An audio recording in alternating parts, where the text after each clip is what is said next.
Old Guy Talks is all about creating a kick-ass life for yourself and those that you love.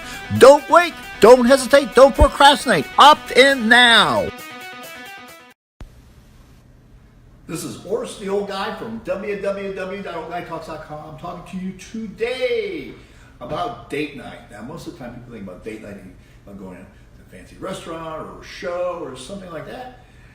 At the same time, you can make a pretty fancy dinner at home and enjoy the benefits of just kicking back and enjoying yourself and being, with that special someone in your life, or those special someones like the old guy is, with his wife and his two daughters who are here for spring break. They're in the house, and the one thing that we love to cook is lamb. Everybody loves it, and basically I'm going to share with you my whole process about how you do that. And the first part here will just be a brief introduction, and then the rest of it will be on oldguytalks.com. It will be there. So, a couple of things you need, basic ingredients: rosemary, tarragon, maybe parsley if you have it handy, white pepper, basically garlic, coarse kosher salt if you have it. You need a glass of wine. And sometimes you can put in a few different elements. Today I'm going to actually chop up a shallot, put some liquid smoke, and sometimes you get like a crust on it, freshly grated Parmesan cheese. Do not buy that stuff in a box that's called Parmesan cheese that they don't have to refrigerate. Grate it yourself. Get one of these little things to grate it, and makes it very, very easy. So what I'm going to do, I forgot one thing. Where was it? You need olive oil. So the first thing I'm going to do is I'm going to combine these things and grate them and let them soak in the olive oil. Then I'm going to talk to you about what you have to do to prepare that lamb, according to what James Beard says. That's right, James Beard. Well, that's where I learned how to cook lamb. See you in a little bit. All right.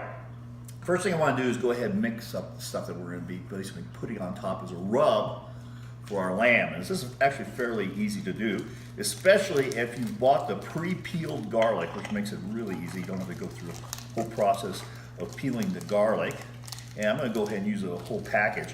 And if you make too much of this rub, well, you just put it in a little Tupperware thing and save it for something else later on. This would be good on steak or any kind of venison, anything like that. Now, this is not particularly scientific. This is not an experiment. It's going to be challenging. Oh, that's right. It's a screw top, which means it won't pop off. I just, put it on until I kind of, decide that I'm close to too much. Or in this particular case, if you run out, which we just did. So, put that there, a little tarragon.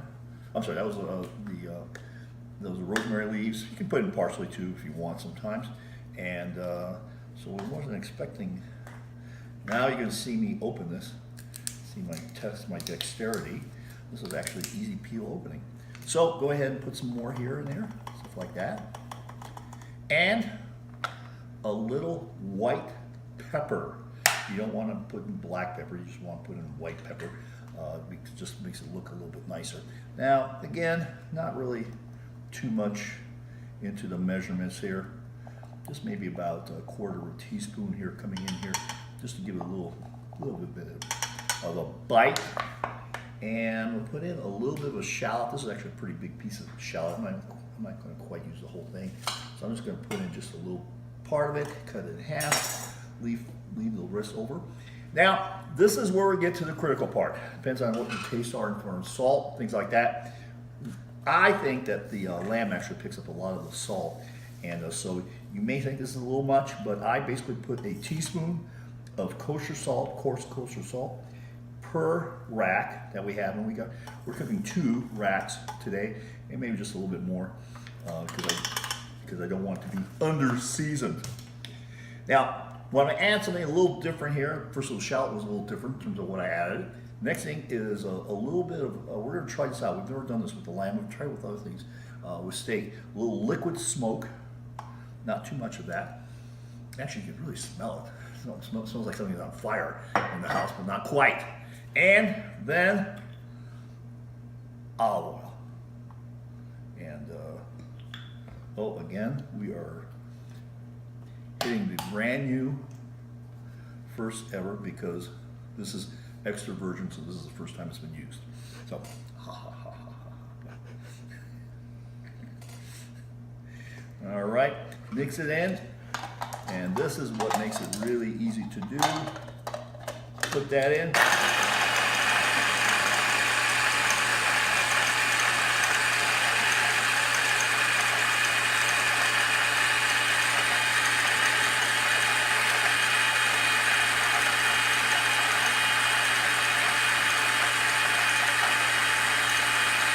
And let that go for about 45, 60 seconds. Make sure that it gets really chopped up, especially you want that salt, that coarse kosher salt to be really chopped up in there.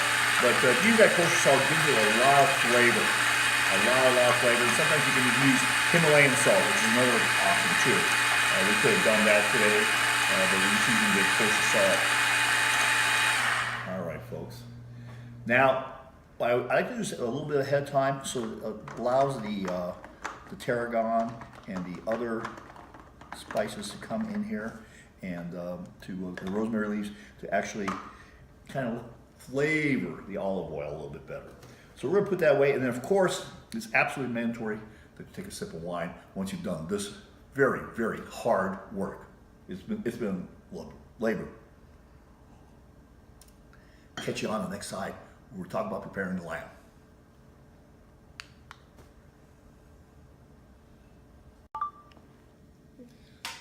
Well, now we're getting to the next part, preparing the lamb. Now, a couple of things you need to know about the lamb, and I didn't know this until I actually read James Bird's cookbook on this. But basically, lamb has a lot of fat on it. You can see that here. You can see how thick it is. And unlike for beef and other things, this fat actually makes the lamb bitter. Not very good to taste.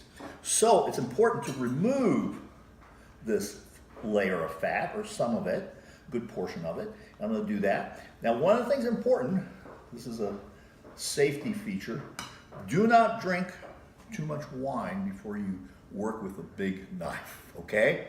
This is just in the middle of this preparation, you do not need to go to the ER because that would basically put a major damper on the evening that you're planning. So I'm going to go ahead and trim some more of this, and we're going to go ahead and do it. And sometimes you're going to a little bit of the meat's going to come off with that, and that's no big deal. It's not a big deal to do that, and be making sure you look. Don't be looking at the camera. Don't be looking at anyone else while you're working a knife. Watch what you're doing with the knife. So I'm going to sign off now for a little bit. I'll show you what the next steps are after I get this fat carved off. So folks, now we're at the part where I've taken the fat off, and it's a fair amount of fat. Actually, this is just a little bit of the fat that I've taken off. And you can remember, I don't know if you remember what it looked like before, but that's what it looks like right now after we got the fat off. Now the old guy here, just take the cover off of this rub, this marinade that we made for it. And I'm gonna make an olive oil. I thought I was gonna put on some of that Parmesan cheese. But this smells really good, especially with that liquid smoke. It's really coming through. So I don't want to mask that liquid smoke. I'm actually going to go ahead and just let that go. We'll save that Parmesan cheese, that freshly grated Parmesan cheese, for another occasion. Take a little spoon, and this way you can kind of get it up evenly on both parts. And I like to apply this very generously. Let's see if we have any spoons we can get here. And seems like I've got a little bit more on this one. So let's go ahead and see how this gets all over the place. Actually, it's probably easier to do it with a spoon than it is with your fingers. Not as messy.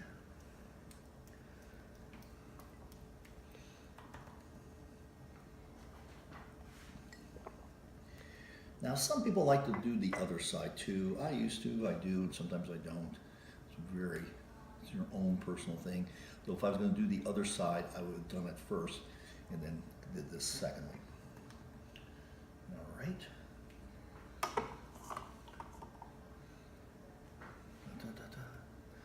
See, I was layering it on all very, very generously. And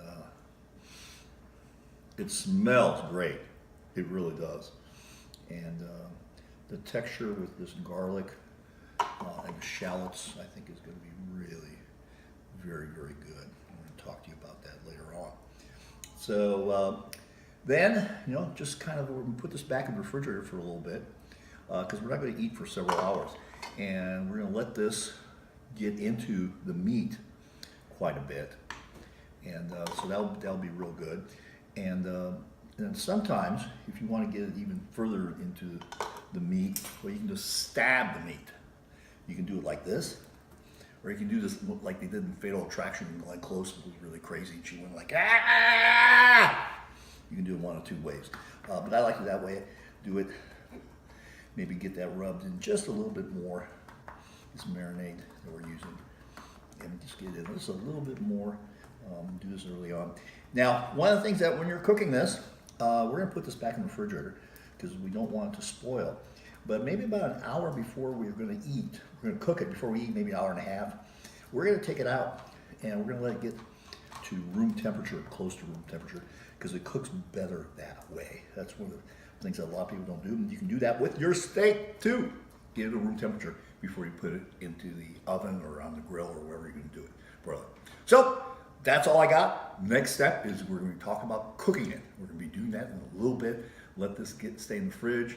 Let this preparation seep into the lamb, and we'll talk to you later.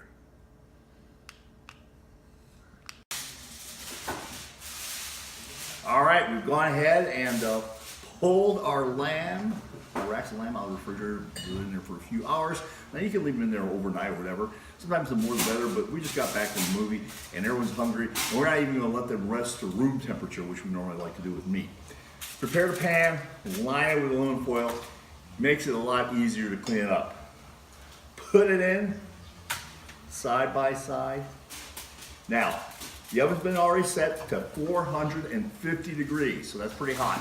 15 minutes on one side, flip them over, reduce the heat to 400, 5 minutes on the other side, and then they come out of the oven. Once we do that, we let them rest, like rest. The reason that if you start cutting too soon, that what happens is that the juices, the tender juices come out too fast. So that's all I got. We'll show you when we're done here when they come out of the oven. Just to let you know that we've switched to our crystal. Now we're getting close to dinner time and not using our everyday wine glasses. So, come out of the oven, very crisp, and different parts of the lamb are going to cook different temperatures because you can take a look here. Whoop, let me flip that around for you so you can actually look at it. And that is a perfectly cooked piece of lamb right there. And I like mine a little bit rarer. Thicker cuts are going to be different, a little bit more rare than the others, but it's all good. Now we had let this rest for 5 minutes, and that was an important part, and that's why you don't see a lot of blood on this cutting board when I cut into this and cutting down slices. Now one of the things that's kind of weird about cutting lamb is you got to get the right angle, and sometimes that's kind of a challenge all in and of itself.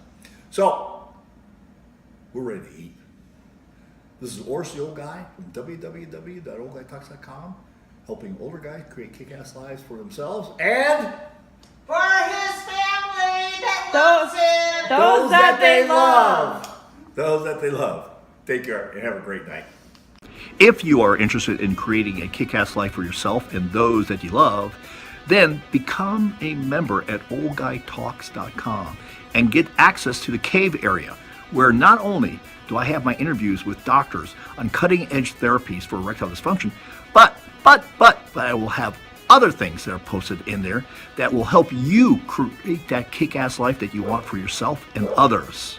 And we're going to be talking a lot about different kinds of vices and virtues. So opt in and become a member